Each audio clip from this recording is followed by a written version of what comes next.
What's going on, everybody? I just had a thought and I just wanted to talk about it. So let's have a conversation.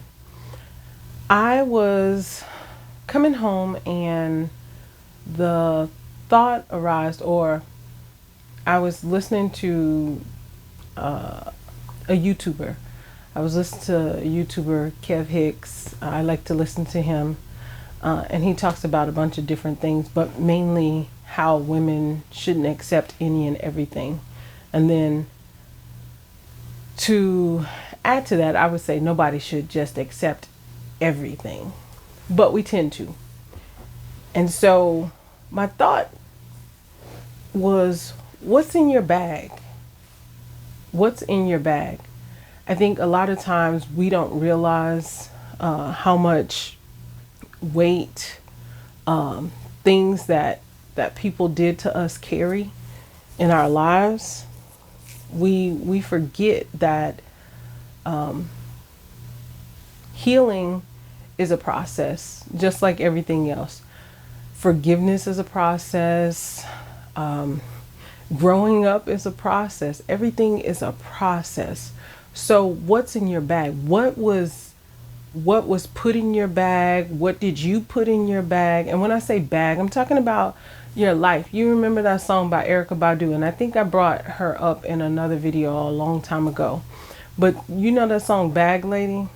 I used to love that song. And then, when I got older, I mean, I might have slightly understood what she was talking about when she said bag lady, but we don't realize what we've allowed to take into our bag. We've allowed so much random stuff. So just I'm not, well, I can sing it, I guess.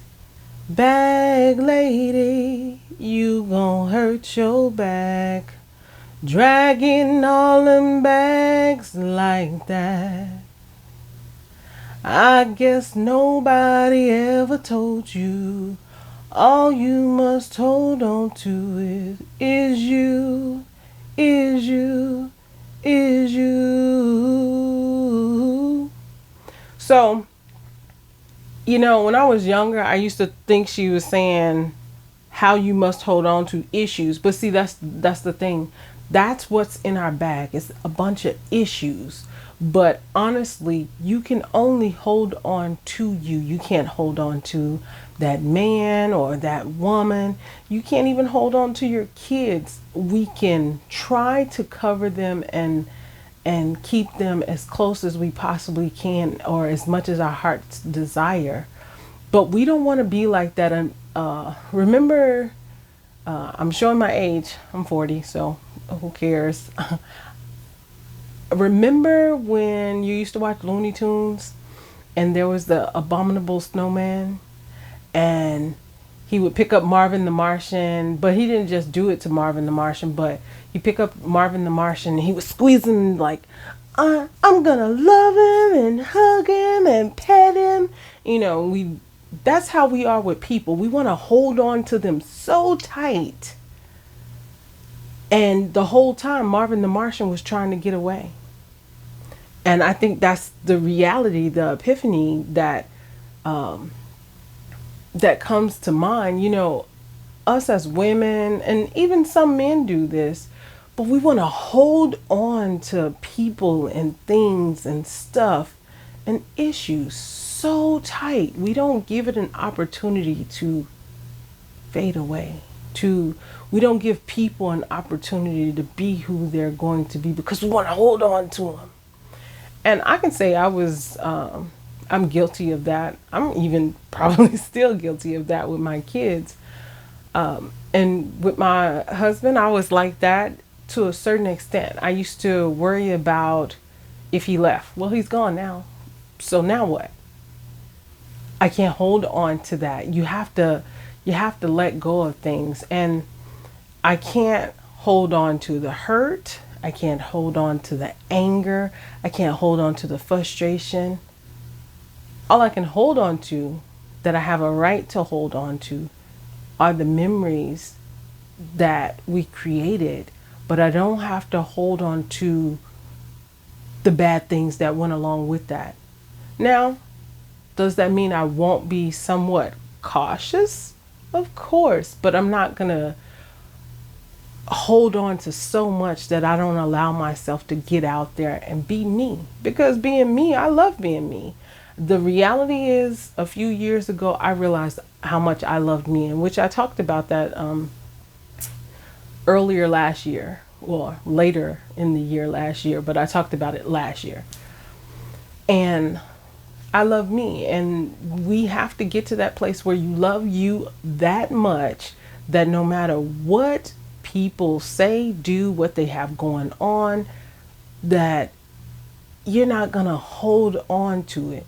Even when people don't do things and act the way that you think they're supposed to act.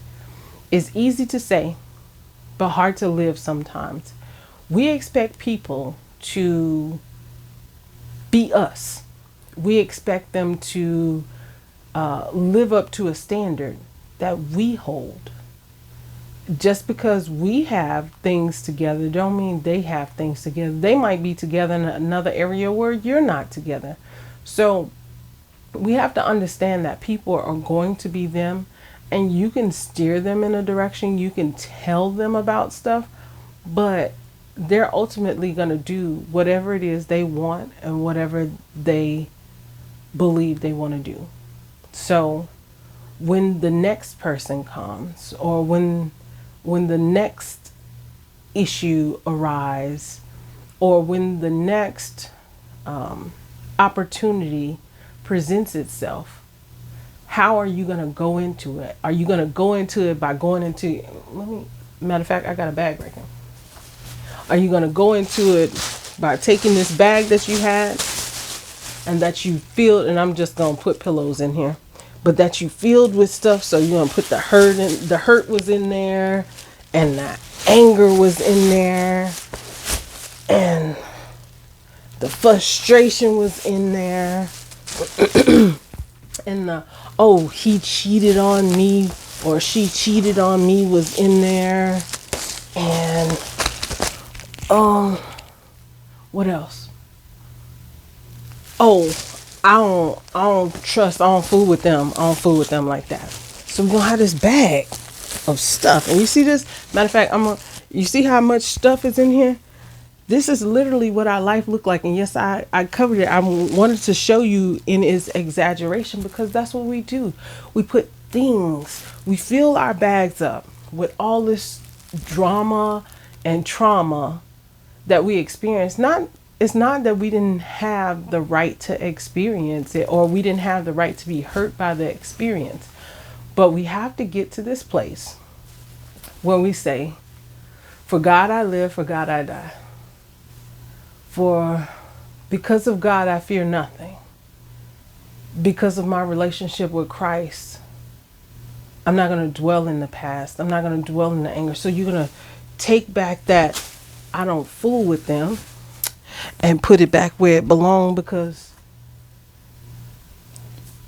they don't matter to you like that anymore. You're going to take back that I'm frustrated that they could even show their face around me. We're going to take back the I'm angry.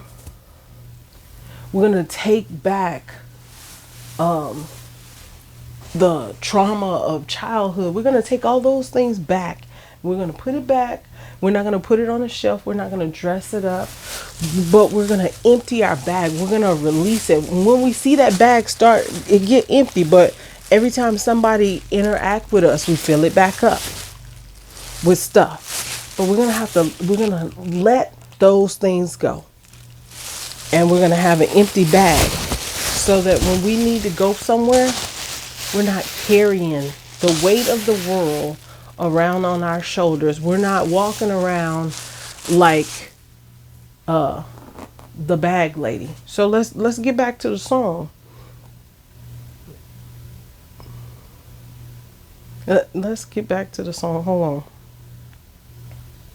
Because it happens so much that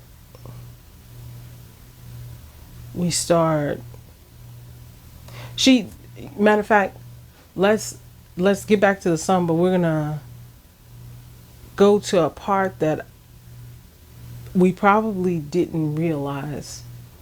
She said, I bet your love, I bet your love, I bet your love can make it better. And that's true. And what's love? Love is not the song that Tina Turner sang, saying what's love got to do with it, but love has everything to do with it because God is love. And so if we can learn to have that relationship with God, the one that would never leave us nor forsake us, the one that loved us first, the one that is always there for us, is always in place. If we remind ourselves that that love weighs nothing and given to us so freely, then we don't have to get stuck holding the bag of other people's mess. Because ultimately, when we put stuff in our bag, it's what somebody else did to us. But we always hear, you hear that saying, hurt people hurt people. It's true. Hurt people do hurt people. Just like misery loves company. They don't want to be miserable by themselves, so why not make you miserable with them? They don't want to be dealing with anxiousness and hurt and anger by themselves, so let me traumatize you too. It's not saying that you can't be somewhat the type of person that have to think out certain situations. I'm not saying that. I'm not telling you to jump into anything head on. But what I am saying is that God got our back, and we have to remember that. So, what's in your bag? And if you look, matter of fact, once you acknowledge you got a bag, already you're one step ahead. The next thing is start to inventory that bag. Inventory that bag and understand that when you're inventorying it, it is not to discount your feelings. That's not what it is. But it's to allow you to get to that next part in your life where you need to be.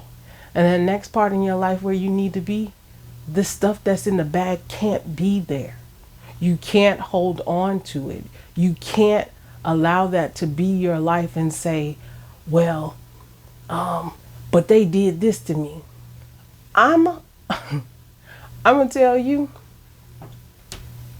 I used to hold grudges like nobody's business, and it's still something now because God's still working on me. But I used to hold some serious grudges. You could have looked at me wrong, and I remember that time in 8th grade when you looked at me wrong, or I remember that time in 6th grade when you pulled my hair, or I remember that time in elementary. I remember, and we got to stop. We need to start getting rid of that stuff. We need to start getting rid of that stuff because all it's doing is clouding and crowding us. So therefore, we have no room for the things that need to be there. I can tell you a prime example of holding on to something. When I was in elementary school, well, probably like the first, no, probably starting in kindergarten. Well, I went to preschool, whatever, not to tell you my life story, but I was in middle school. I mean, not middle school. I was in elementary school. So I'd already been accustomed to school. So it wasn't like I wasn't used to being around kids other than my family. And it was this little girl. I remember her name. Her name was Destiny. And she was albino. And I remember my mom thought that I was being mean or I didn't want to play with her because she was albino. I don't have any problem with people that have anything different about them that's not like me in that manner. But the little girl used to pick on me. And up until I was, I'm going to say at least 10 years ago. So until I was like 32, no, not 10 years, maybe 8. Till I was like 32, I say 35. So 5 years ago. 5 years ago, I had something in my bag about albino people because of this one little girl that picked on me. And she picked on me, and I didn't understand it because I was a sweet girl. I talked a lot, which I still talk a lot now. But the thing is that she picked on me. And I'm going to say what probably happened now, as an adult, the reality of certain things have set in because how I've talked to my children and taught my children. One of those things, I know not only black mamas do this, but, as a black mama, I'd be like, don't take that mess from them. You better tell them that you don't appreciate it, or you talk to them, but we don't be disrespectful. You don't go out to get in no fights. You don't do this. You don't do that. Well, I'm going to say that her parents probably told her, hey, people going to say you different, but there's nothing different about you. So, you got to assert yourself. You got to do this. You got to do this. And this is what we teach our children. We're not completely wrong, but we are wrong a little bit. I can admit it now, but I'm just saying this is probably what it was. And so the little girl, she automatically was just some kind of way towards me, and I honestly didn't understand why. I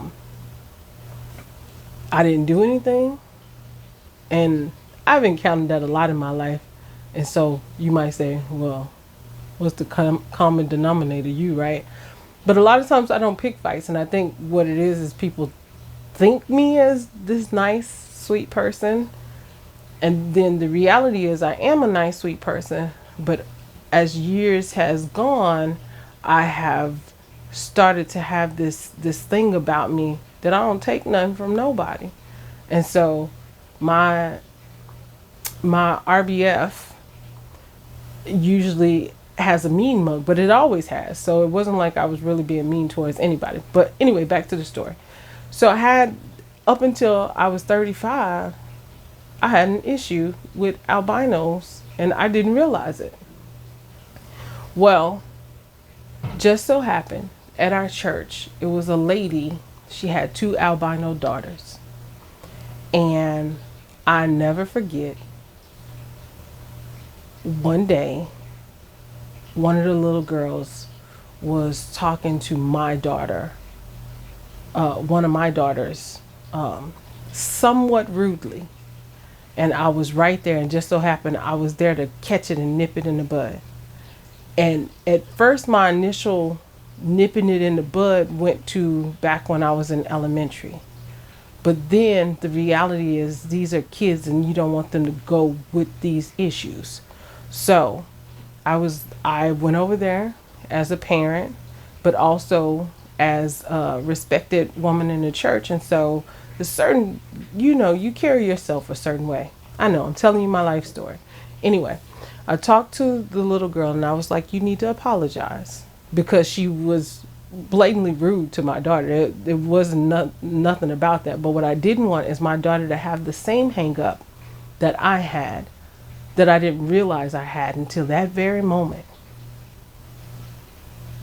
And I had to do something about it. And so what I wanted to do about it was to combat it for her. And at first, as a parent, we love our children. We like other people's kids. We don't necessarily love them, and that's just me. But I respected their mom. She's very sweet. And she's very vocal as well. And so I know that, just like my daughters have it honest when it comes from me and them popping off at the mouth sometime, I'm pretty sure she had the same thing. We learn from our environments, right? And so she felt some kind of way, and she spoke to my daughter rudely, and I had caught it when it was happening. And I was like, you come here. I was like, you need to apologize, because y'all are children of Christ first and foremost. And I can't remember exactly what I said, But I pretty much made them kiss and make up, and there was no more issues after that. And it's just funny how, we as parents do that. But anyway, that was one of the things that was in my bag that had to be removed. And it took 35 years for me to acknowledge that I needed to remove it. So, what are you holding in your bag that you need to let go?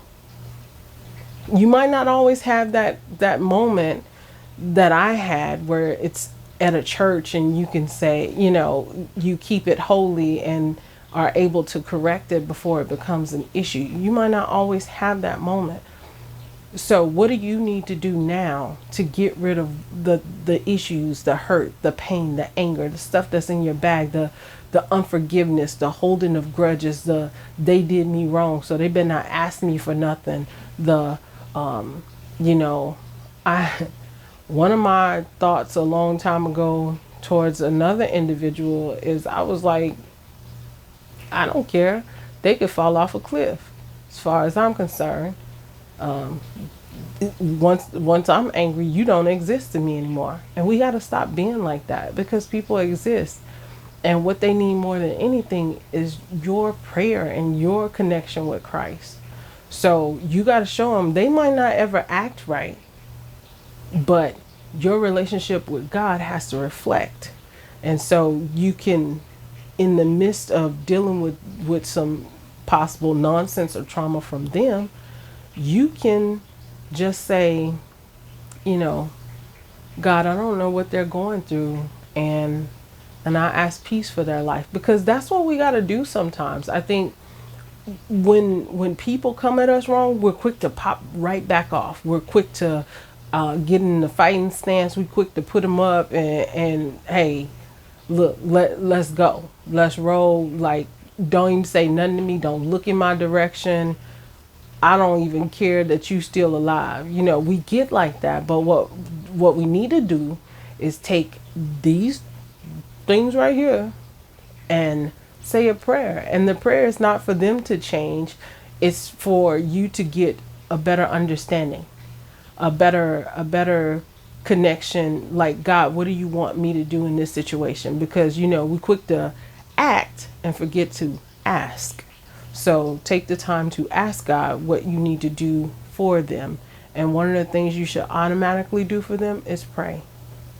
When people act ugly towards you, when people do you wrong, pray for them. When you dealing with a situation, when people, not just people, even yourself, when you know that you've done something that's outside of the will of God, pray for yourself. Pray that you don't continue to make these mistakes, and forgive. It's easy to say, not always easy to do, but I pray that this message reached you. I know it's rather long compared to my other ones, but I pray it blessed you. So check your bag, empty it out, and don't pick it back up. Don't keep putting stuff back in there. Empty that bag so you can go into your next destination, your next area that you're supposed to be going into. And the only way you're going to get there is by loving yourself, loving them in spite of their actions, loving the fact that you even had to endure what you endured.